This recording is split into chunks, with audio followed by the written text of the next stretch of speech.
Hey, it's me, MLB. Here is a one-shot for our lovable Mr. Normal and his huggable tail. The other people mentioned in this one-shot are made up and are not part of the canon BNHA cast. I just needed a catalyst character. So let's get to it. Here is Yin and Yang, Ojiro x female listener. To say you had a weird quirk would be, well, correct. Yes, very correct. You weren't really sure what it was yourself, to be honest. It really freaked people out, so you hid it most of the time. Was it sentient?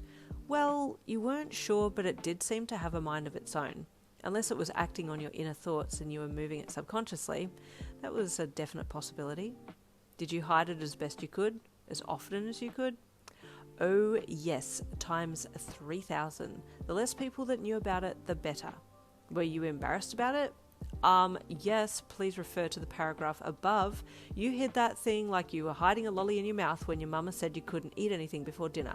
No ma'am, no lolly here. So, what was it? Well, your quirk was a tail. It was a black and greenish tail, and it had scales. Kind of looked like a snake's tail, but it also oozed a bit of slime sometimes. It was weird, super weird, but also super useful.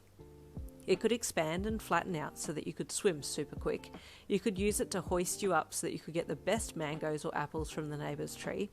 It was fantastic for whipping people. It could extend and contract to a certain degree. The best you could do when pulling it in was to get it to the length of one of your legs, but no shorter. As for extend, it could extend to 3 times your height. If you got mad, it would lash out at whoever was making you angry, and it often acted out if someone was making fun of you for it. It was a Tuesday night, and you were headed to martial arts training. It always made you feel a little calmer when you went to training, because you could vent a little of your anger and frustration. The other good thing was that the fellow students in the class all had some kind of mutant quirk as well, so you didn't feel so different, but you still tried to hide your quirk as best you could until it was your turn to spar. It was just easier to use your tail when fighting. As you stepped into the dojo, you noticed 2 new students. Immediately you felt your tail, quirk, stiffen, and you tried to avoid eye contact and pretend that they weren't there. Is this going to be one of those nights? You asked yourself, side glancing at them. They'd better not give me any problems about my tail, or I'll king hit both of them. One guy was looking back at you, but the other, with a long tail, was just calmly watching the other students warm up. The guy with the tail oozed normality. He seemed very chill, but the other guy with the frills on his neck, the one that was looking at you, well, he seemed like trouble, and your tail tensed again, snaking its way up the back of your pants and up the back of your shirt and then poking out your collar. You grabbed for it to cover it, but the guy with the frills had seen it and his eyes bulged a bit. Damn. He's probably wondering what the hell that black long thing is that just came out the top of my shirt. The more you got uptight, the more your tail grew, and you had to try and feed it back down your shirt to keep it hidden. It wriggled and thrashed inside your fabric as you fed it down, making you look as weird as all get out, and making you get even more agitated by the second.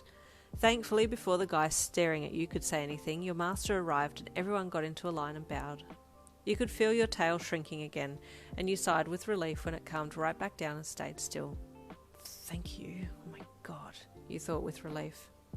Today, your sensei said in his strong elderly voice, we have 2 new students with us, Ojiro Mashirao and Furirayu Sukoi. Both students bowed and then took to either side of the sensei to introduce themselves. I'm here to be the best martial artist there is, Furyu said with a proud smirk. Any freaks here will be put in their place, below me. Your eyes narrowed at him, and his low-key glowing eyes met yours. You knew he was talking directly to you, and you could feel the anger shooting straight to your tail. Shame, irritation, and defiance swelled inside you, and you weighed up your options. A. Ignore him and keep your tail hidden, or B. Take him the hell out and make sure to whip him across the arse with your tail after you'd beaten him in a duel. Option B was sounding pretty good at that moment. You knew he had seen your tail, so it wasn't going to make much difference for him to see it again, and in action. After all, you were used to the cruel comments, unfortunately. Ojiro just commented that he wanted to do his best and work with everyone to create a good learning environment. Quite a normal response, really. He didn't stand out much. You all stepped back after introductions were made, and your sensei paired you up for sparring. Annoyingly, you were paired with Ojiro. You really wanted to whoop some Ojirou butt, but that was going to have to wait. You were so riled up that you just let your tail free all of a sudden, and Ojiro stepped back with a surprised look on his face, his fists coming up reflexively as if he were about to fight it. What? Never seen a tail before? You scoffed, feeling the scales on your tail sharpen a little with the bitterness you felt inside. I have one too, Ojiro replied with a gentle smile, turning a little to the side so that you could see his wagging a little bit. Yeah, so? And? You spat, still bristling. What of it? So we both have an appendage. You waited, expecting for him to then add something in about how weird your tail was, or how gross it looked, or how his was better. But he just nodded and kept wagging his tail. When he didn't say anything more, your facial features softened a little. Finally, someone who wasn't out to belittle you. But then Ojirou scoffed from the next mat across from you, and a dark scowl immediately returned to your face. Ojiro picked up on the tension from you and read the situation correctly, but said nothing. He'd never been teased for his tail, but he had been teased for being normal, so he knew what it was like. Hey, he called to you, getting your attention back to him. What can your tail do? Lots of things, you replied, still sounding tense. Let's spar then, he said, getting back into his fighting position and placing his tail on the floor behind him to be able to give him some extra manoeuvrability. You knew he was going to use it to launch backwards if you attacked him head on, so thought it best to take his appendage out first, with yours, and then you'd go in with the fists. Quick as a whip, you flicked your tail out from behind you and around to the front to wrap around his tail and pull, but he wasn't there anymore. Surprised, you looked around to find him, but he had already landed on you and wrapped his tail around your shoulders to pin your arms to your side. Caught unaware, you froze for a second, but you weren't giving up that easily.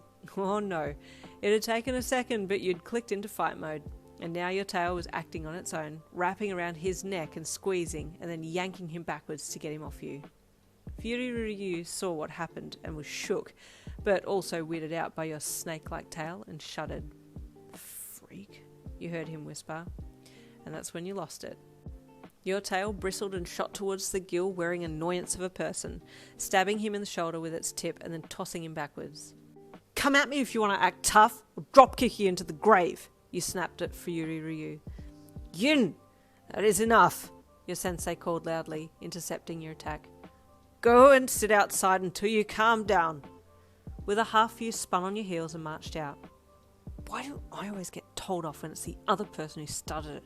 I get picked on and I get in trouble for it. You stormed towards a nearby tree, and your tail snaked out and wrapped around one of the branches, then ripped it clean off and threw it across the road into the nearby field. Screw everyone, you screamed internally, keeping it all bottled up. You know, a calm voice said from behind you, startling you a bit, you'd make a super strong hero. You spun around to see Ojiro standing there. What would you know? You snapped. Well, see, I'm a hero in training, and your tail is so much more powerful than mine. I think you could help a lot of people. What on earth makes you think that I want to help people? All people ever do is make fun of me, call me a weirdo, a freak, and you think I want to turn around and help them? You're insane. I get teased for being too normal, but I know that even a normal person can do hero things. So you could do... You're not normal! You're a weirdo for even suggesting something so strange to me, you replied with a scoff, crossing your arms across your chest.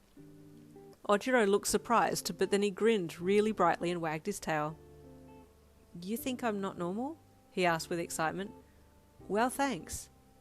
Your heart warmed when you realised that you had just said something really nice to him. And you know what? Maybe he was right. Maybe you could be a hero. And there ends Yin and Yang. Next week is part 2 of the competitive Kageyama one-shot. See you then.